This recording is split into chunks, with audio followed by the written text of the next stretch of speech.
Hello mga stories, welcome back sa ating content. Okay, so magbabalik tayo mag-react to Reddit, yung mga pinagpo-post dito.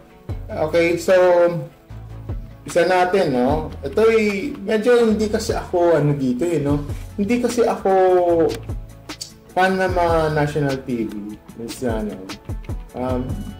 Tsaka yung na yung mga reality show.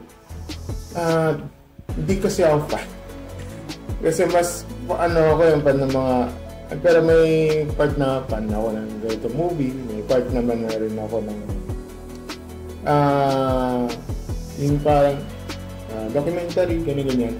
Anyway, so ito, sabi nga dito, meron kasi ito yung interesado, gusto tatalakayin, may mga sabi niya dito. So, sabi na, ito, katulad nito, Vice Ganda calling out MC on his blog, how do you find this behavior? So, sabi dito is, ito, celebrity chismis. I felt the second-hand embarrassment while watching the open forum part ni VG's latest blog. Yung Vice Ganda Network at VG Network, parang ganun. Latest blog, not for MCs, but for VG. It is si Vice. It is okay to call out someone, lalo na if they seem unaware of it, pero in private sana. Okay din naman na within the group, kasi open forum nga, kaya lang sinama talaga nila. Itong part na to, sa editing na vlog, I feel bad. I feel for MC, for the rest of VG's friends. Feeling ko di siya ma-call out sa pagiging sobrang prangka niya kasi he is most influential sa grupo. And mukhang aware naman si VG doon, kaya parang tinitake advantage niya na careful sila arabin. O baka ako lang nakakapil nito. Kasi pet peeve ko talaga yung mga namamaya ng ibang tao and they mean it. I just hoping na sasabihin nilang isa prank sa dulo pero wala talaga. Tables turn sana. Hindi nangyari sa kanya kung ginagawa niya sa kanila. Again, sa mga supporters ni BJ, understand the sentiments. Valid yun. Yung way lang yung pag-call out ang off because meant to educate. It should be done when loving comparison. Hindi parang ibang mukha na Isay, mighty and untouchable. Hindi naman ako dito hindi ako pa rin. Tinitingnan ko about sa statements mo. Tapos okay, I was hoping na sasabihin mo lang siya. Okay. So totoo pala yung yung open forum pala. Okay. Kailangan ko talaga double check, sorry. Kailangan talaga i-double check yan para baka sabihin niya isa prank. Yung pala sabi niya, I was hoping na sasabihin nilang isa prank. Okay. So ibig sabihin there's a serious problem pala ito. So okay, babasa na lang okay na I felt for it, no? Tama ka na alam mo ang vlog, ang laki ng social media platforms yan. Not just sa Philippines, buong mundo na to.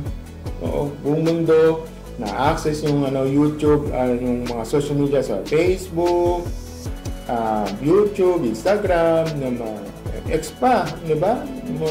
Mostly ganun, di ba? Na talagang pagpo-post ka tapos nakikita sa buong mga nanonood dyan na ay ganito pala si MC, parang hindi ganito, or parang minsan nagtatanggol naman ni yung mga yung kay MC na dapat di niya na okay na sana pero bakit nyo sinasama sa vlog yung pamamahiya, di ba? Or parang pagsabihan lang. Dapat kung pagsabihan yan, wag lang sa vlog, kahit private naman lang. Okay na 'yun, di ba? Kasi isa yung alam mo feel bad talaga ako kay MC kahit sa Showtime.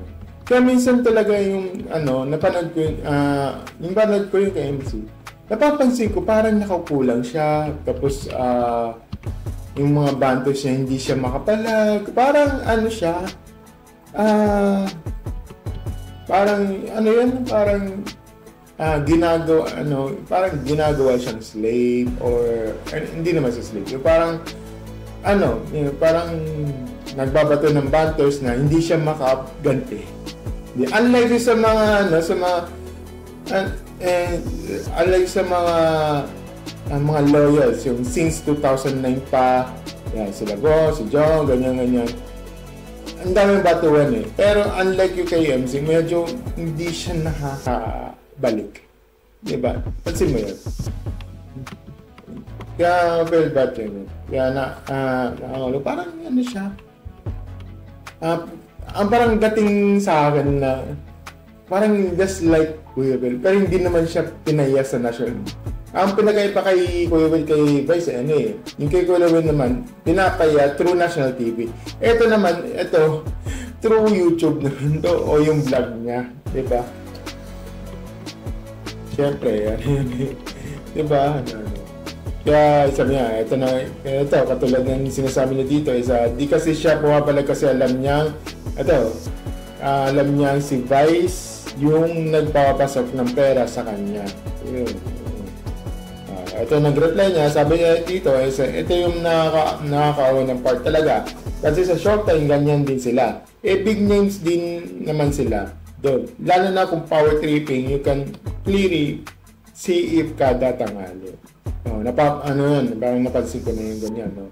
So, ito, kaya talaga, power tripper talaga. Minsan ka meron kasing power tripper, not just sa mga celebrities.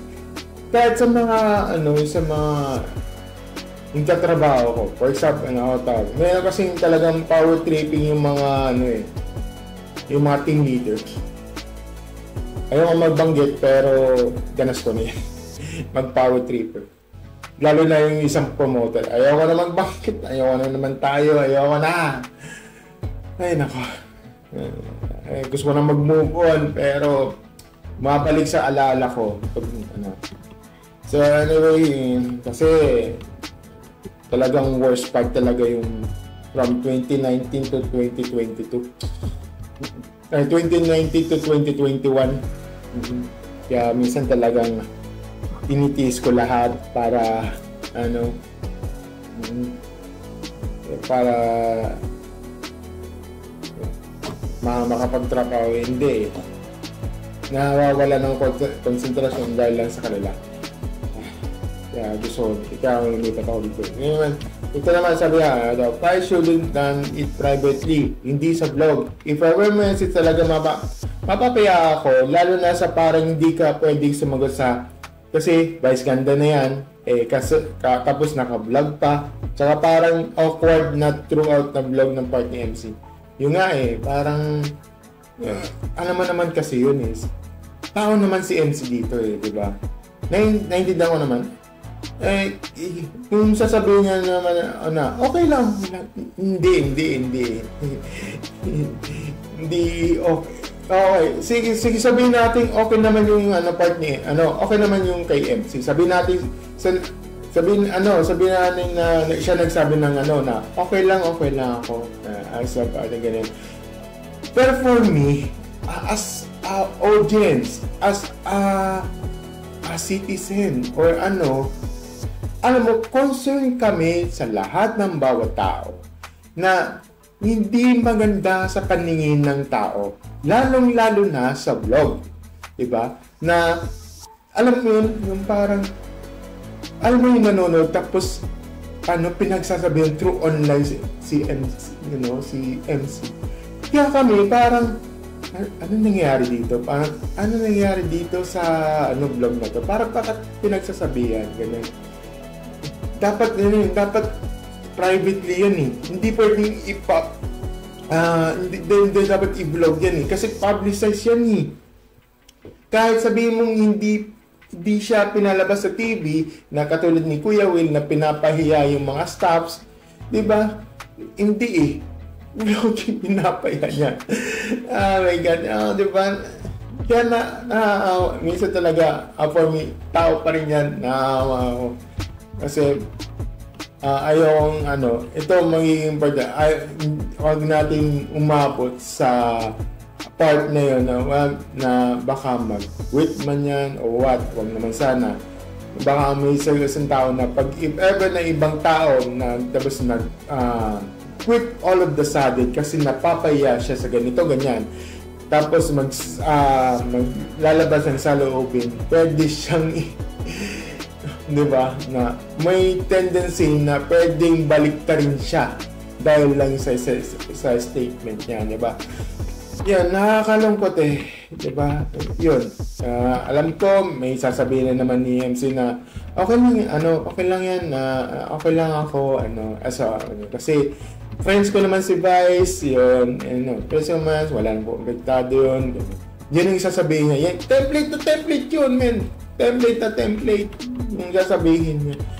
Kaya yun, ayan, sabi niya dito, ito naman, hindi naman ako nanonood kasi pwede naman power tripping.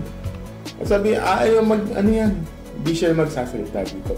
Or talaga na, kung hindi siya magsasalita, sabihin na lang niya na, parang ibabaw na lang sa isipan niya, or, di ba? And, nakakalungkot eh. Kaya, ito, katulad nito, sabi niya ni Nika Vera, to be fair, to in fairness, si Vice naman talaga kasi ang nagdadala ng showtime. Sobrang boring ng showtime without him or her. Ayun. Kaya, yes, ang dami kasi. Siya yung parang kuwewe lang. Nagdadala lang yung show niya, yung Will to Win, Wawawin, o Wawawili, Wawawin. Ganyan. Siya nagdadala ng kaya kung nasasalamin talaga sa ganito, diba? Ayun. Ayun. Okay. So, at ito, sabi niya dito, may something kaya ni Life ni Vice ngayon? Parang ang init ulo niya lately. Ganyan naman siya before yung parang malala nitong nakaraan. Oo nga, yung lalo na sa ito, sabi niya, iinit niya ang ulo na kahit sa showtime. Lagi niya pinapagalitan ng constant doon sa step in the middle of love. Minsan, nagsasabi siya ng joke, pero minsan, kita mo talaga ang bilis niya minus. Hindi ko gets. Okay. So,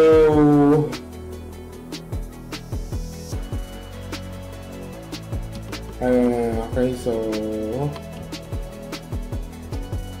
ito, sabi niya dito sa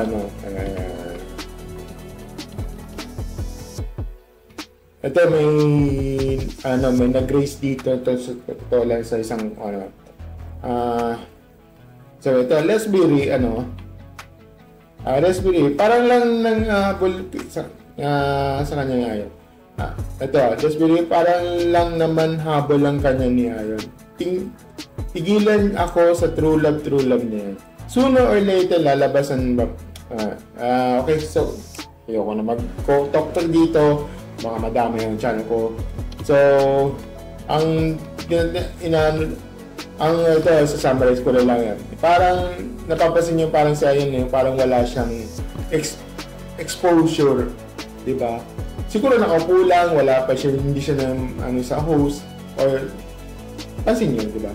Na, lagi siya nasa tabi, di ba? Wala siya yung parang exposure sa hosting, ganun. Sabi nga dito, may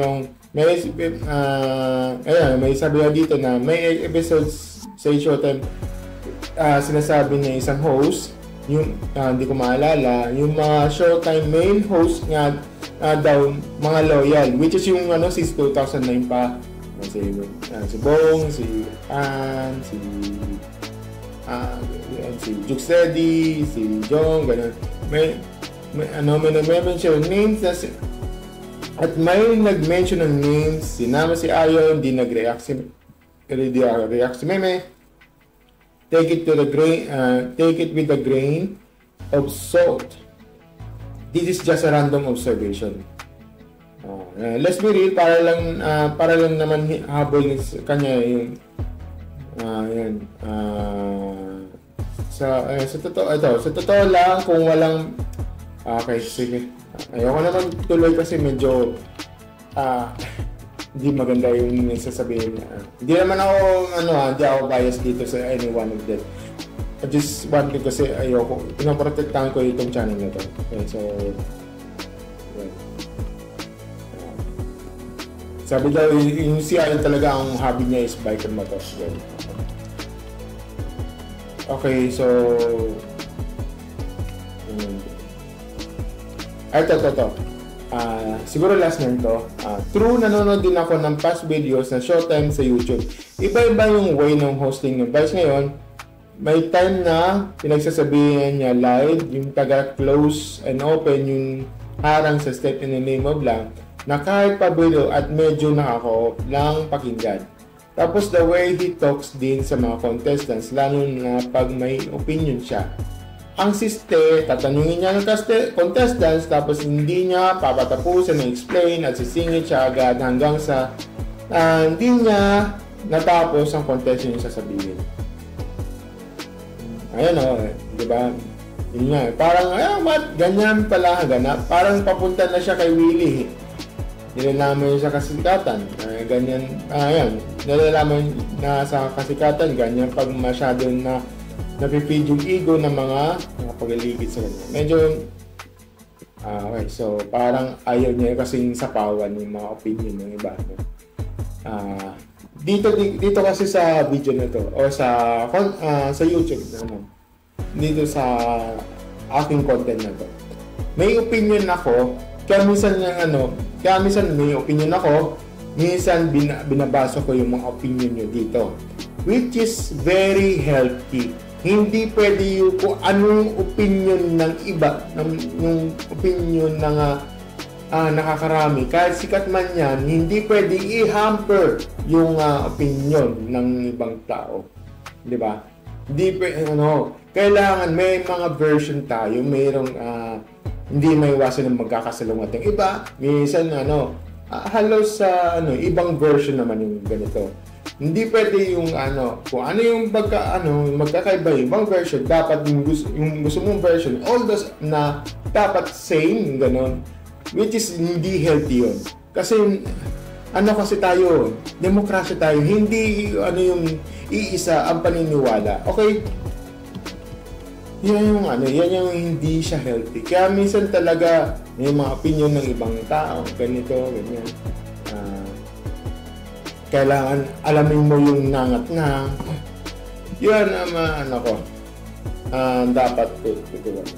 Kaya minsan talaga yung iba na off, naintindihan ko talaga yung mga to. Ito sabi niya dito. Ito talaga, sasabihin ko talaga, ito, yung may nagsabi dito, kaya Blipli, ito rin napansin ko kung dating ganyan ang problematic siya, yung pag umingay ang mga kritiko kaya niya makinig. Pero ngayon, iba na ang labas ng bibig ng Eren Ibay. Tanghaling tapat sa Showtime, kitang-kita mo ng init ang ulo. Yung mangmamadita sa TV, tama yung iba na malapit na siyang pumuntang kay Kuya Will. Yung magmamala, Kuya Will na siya ngayon. Wala man na. Niwalang pagtanaw ng utang na loob sa mga dumipenda sa kanya nung inipit siya ni Lala Soto dati at maraming beses na hinamak sila ni Joey De Leon. Hindi naman lahat yung fans lang niya. Marami din doon sa kritiko niya pero nakikita mali yung ginagawa sa kanya. Ang masasabi ko lang sana may mangyari na bumali sa pakpak nito ni Vice at maalala niya kung saan siyang galing. Sobrang laki na yun. So yun, sabi niya, one of the episodes Saving Your Love is a Week is a contestant na mature. Ang ganda ng points pero binabara lagi ni Vice. Niisis niya na siya na lang ang pinakamalungkot na experience na dapat yung standard na feelings niya. If may magandang point ng contestant, hindi siya nag-agree at nagbibigay sa kanya at dapat ka mag-agree para tumigil siya. Nakakairitang panoorin. If ako yung contestant, sabihin ko talaga, ikaw na. Yun lang yun. Diba? Ayaw patalo eh. Pa-Willie Rebellion na tayo. Yun naman. Parang 2 Willie Rebellion na tayo eh. Kaya yun. Yun. Ang daming criticize dito. So, pasingit na lang to sa in the middle of the, sa aking conversations dito sa Okay, so, napanood ko na yung clip na yun at very, very off ako doon. Sige. Kung sino naman sino may-ari ng YouTube yan, kailangan nyo ng i-slice nyo yan. Or else, pwede nyo yung i-private muna for a moment. I-edit nyo na lang yan dito. Naiinis kasi ako eh. Hindi ako kumakampi dito kay hindi ako kumakampi kay kay Vice o yung mga friends niya, circle of friends niya. Okay, sige. Naiintindihan ko naman na minsan kasi talaga yung pagsabihan. Even yung mga circle of friends, even yung mga katrabaho natin, natural lang talaga na pagsabihan. Okay, lalo na kung medyo may nagagawa siya na mali, walang problema doon. Okay, ang problem lang kasi, pinapublicize ninyo ang pinapapublicize niyo yung pag-sermon mo kay AC. Which is nakaka-turn off yun, man. Okay? Kung magpapasabi kayo, kung magpagsabihan kayo lang. Okay? Minsan na talaga yung napapanood ko, minsan sabi ko, okay, parang pupunta na tayo kay nagiging nagiging Willie eh. Susunod yan, in the future, papagilitan mo na si Bong, soon enough, si Bong, si Jong, susunod na yan, yung mga director, yung mga staff, even sa mga bamboo, iba kay Dambo man yan. Diba? Doon pa lang medyo, malapit na to. Pwede siyang sumabog ngayon. Baka hindi niya mag-carry yung itong emotional. Mapupunta na tayo eh.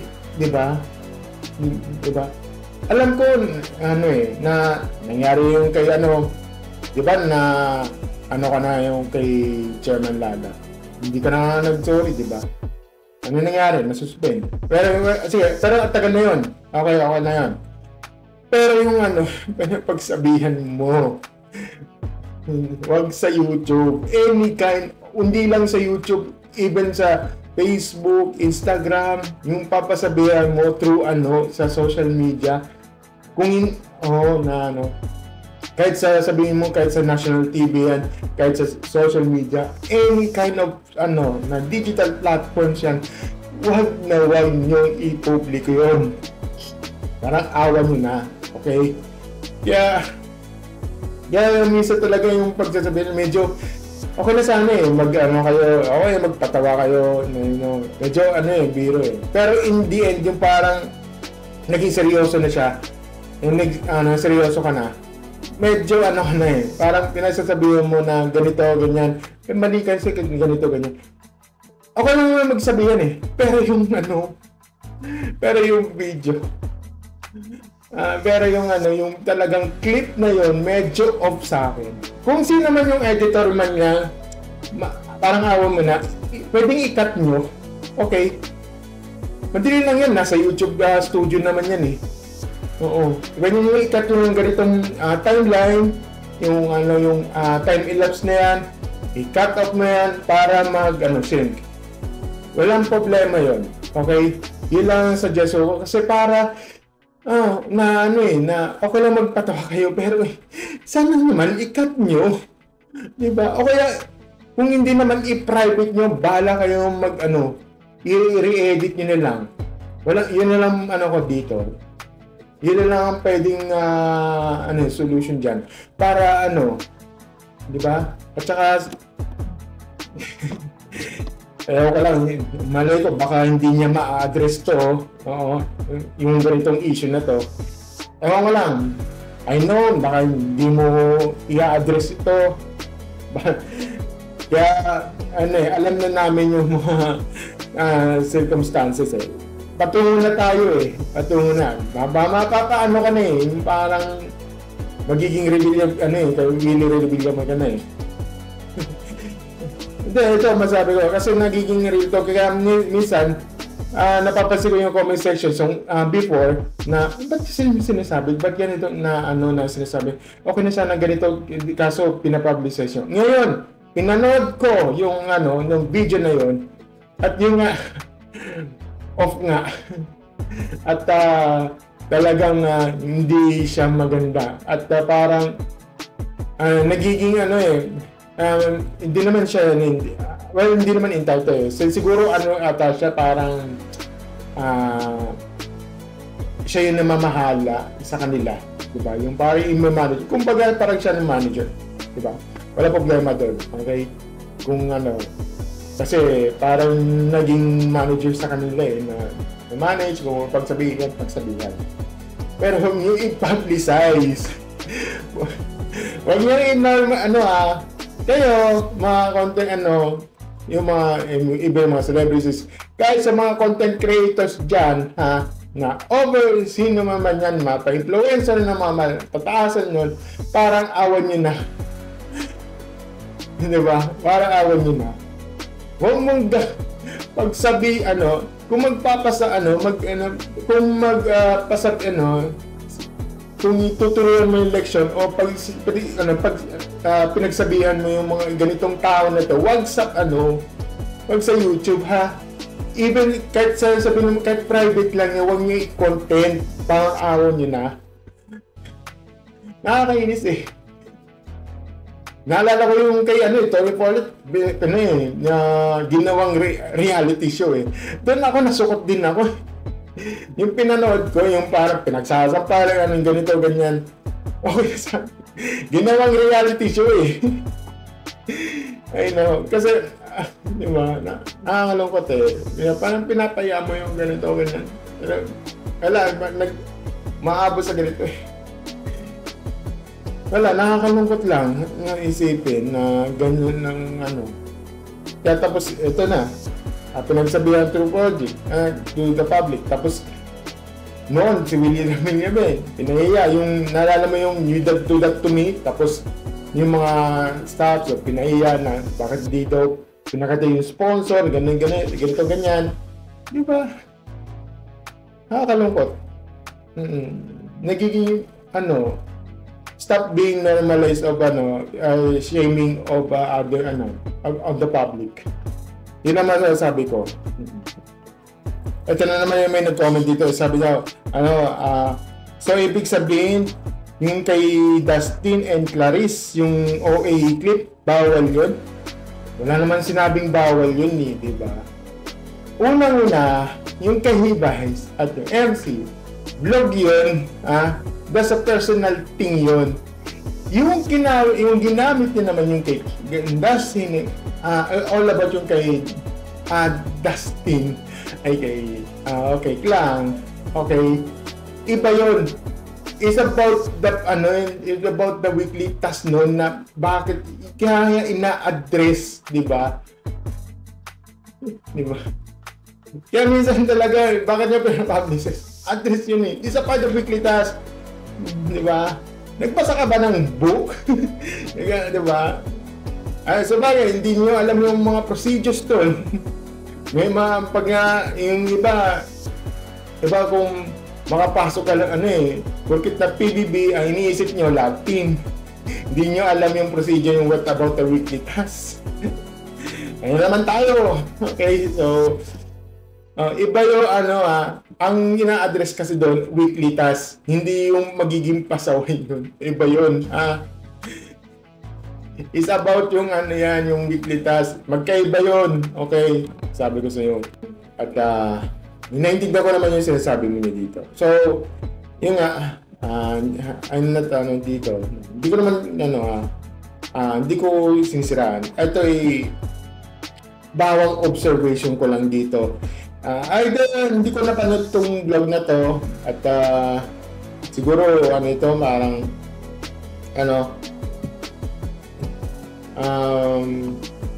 gusto yung pag papanoorin ko tong vlog na to. Pero again, kasi sige, ganito na lang. Papanoorin ko ang vlog na to. Pag yung ako dito na kung totoo man yung sinabi niya dito, magkakaroon ako ng party dito. Diba? Pag hindi. Okay. Yun lang ang yun lang masasabi ko. Sana i-address nyo lang to. Yun lang masasabi ko and see you next video. Bye.